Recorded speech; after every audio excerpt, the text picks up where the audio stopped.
ଆପଣଙ୍କର matric certificate ଯଦି ହଜିଯାଇଥାଏ, board certificate ଯଦି ହଜିଯାଇଥାଏ, ତାହେଲେ ତେବେ କ'ଣ କରିବେ? ଏଥିପାଇଁ ଆପଣଙ୍କୁ କଟକର ବୋର୍ଡ଼ ଅଫିସ୍ ଯିବାକୁ ପଡ଼ିବ। ସେଠି ଇନକ୍ୱାରୀରେ ପଚାରିବାକୁ ପଡ଼ିବ। ସେଠୁ ଗୋଟେ ଫର୍ମ ଆଣିବାକୁ ପଡ଼ିବ। ଏହି ଫର୍ମ ଅନଲାଇନରେ ମିଳୁଥିଲେ ମଧ୍ୟ ତାହା ପୁରୁଣା ଫର୍ମାଟରେ ଅଛି। ତଥାପି ତାକୁ ଆପଣ ଘରେ ବସି ଡାଉନଲୋଡ଼ କରିପାରିବେ ଏବଂ ସମସ୍ତ ସ୍ଥାନକୁ ଫିଲ୍ଅପ୍ କରିପାରିବେ ଯାହା ଆବଶ୍ୟକ। ଏଇ ଯେଉଁ କପିଟା ଆପଣ ଦେଖୁଛନ୍ତି, ଏ କପିରେ ଆପଣ ଅଫିସ୍ ଇନଚାର୍ଜ ପୋଲିସ୍ ଷ୍ଟେସନରୁ ସିଲ୍ ମାରିକି ଆଣିବେ। ତାଙ୍କର ଯେଉଁ କେସ୍ ହେଇଥିବ ସେ କେସ୍ ନମ୍ବର ପକାଇବେ। ତା ସହିତ ଆପଣ ଆପଣଙ୍କର ଯେଉଁ ସ୍କୁଲ ଯେଉଁଠି ପାସ୍ ଆଉଟ୍ କରିଥିବେ ସେଠିକି ନେଇକି ଯିବେ। ହେଡ଼ମାଷ୍ଟରଙ୍କର ସିଗ୍ନେଚର ସହିତ ତାଙ୍କର ଆଟେଷ୍ଟେଡ଼ ରହିବ। ଏହାପରେ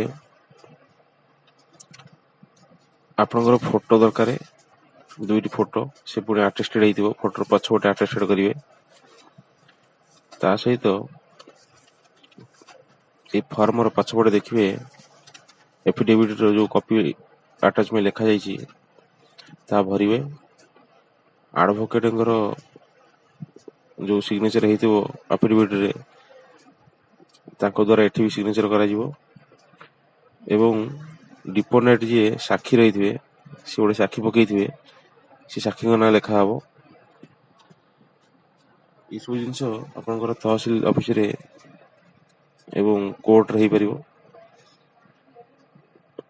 ମାଜିଷ୍ଟ୍ରେଟଙ୍କର ସିଲ୍ ବି ଲାଗିବ। ତେଣୁ ଇଏ ବହୁତ କମ୍ପ୍ଲିକେଟେଡ଼ କାମ ହେଲେ ମଧ୍ୟ ଆକୁ କରିବାକୁ ପଡ଼ିବ। ଏଥିପାଇଁ ଆମେ ଅନଲାଇନ୍ ଉପରେ ଡିପେଣ୍ଡ କରିପାରିବାନି। ଅନଲାଇନରେ ଏସବୁ କାମ ହେଉନି।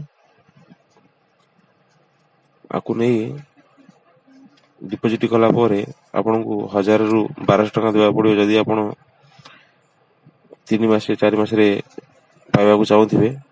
ଏବଂ ଜଲ୍ଦି ପାଇବାକୁ ହେଲେ ଆପଣ ତତ୍କାଳ ପାଇଁ ଆପ୍ଲାଏ କରିପାରିବେ। ସେଥିପାଇଁ ଆପଣଙ୍କୁ 2000 ଟଙ୍କା ହ୍ୟାଣ୍ଡ ଟୁ ହ୍ୟାଣ୍ଡ ଦେବାକୁ ପଡ଼ିବ ଏବଂ ରିସିପ୍ଟ ଆଣିବେ।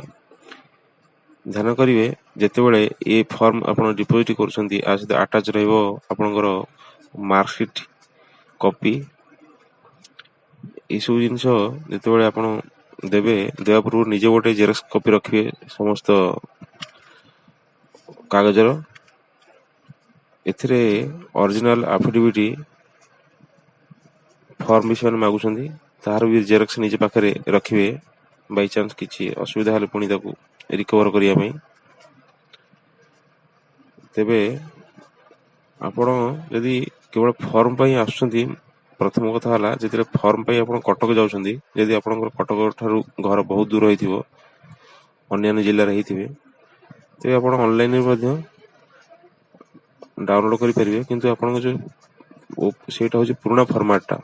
ଯଦି ଆପଣ ଏଇ ଫର୍ମାଟଟା ଯାହା ଦେଖୁଛନ୍ତି ନେବାକୁ ଚାହୁଁଥିବେ, ତାହେଲେ ମୋର କଣ୍ଟାକ୍ଟ ନମ୍ବରରେ ସମ୍ପର୍କ କରନ୍ତୁ।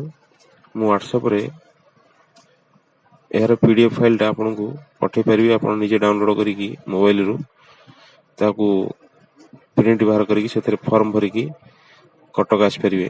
ନଚେତ୍ କେବଳ ଫର୍ମ ପାଇଁ କଟକ ଆସିକି ଯିବା ବହୁତ ପଇସା ଖର୍ଚ୍ଚ ହେବ ଯଦି ଆପଣ ବହୁତ ଦୂରରେ ଥିବେ। ଧନ୍ୟବାଦ। এই ଭିଡ଼ିଓଟିକୁ ଆପଣ ସେୟାର କରନ୍ତୁ, ସବସ୍କ୍ରାଇବ୍ କରନ୍ତୁ, ଲାଇକ୍ କରନ୍ତୁ।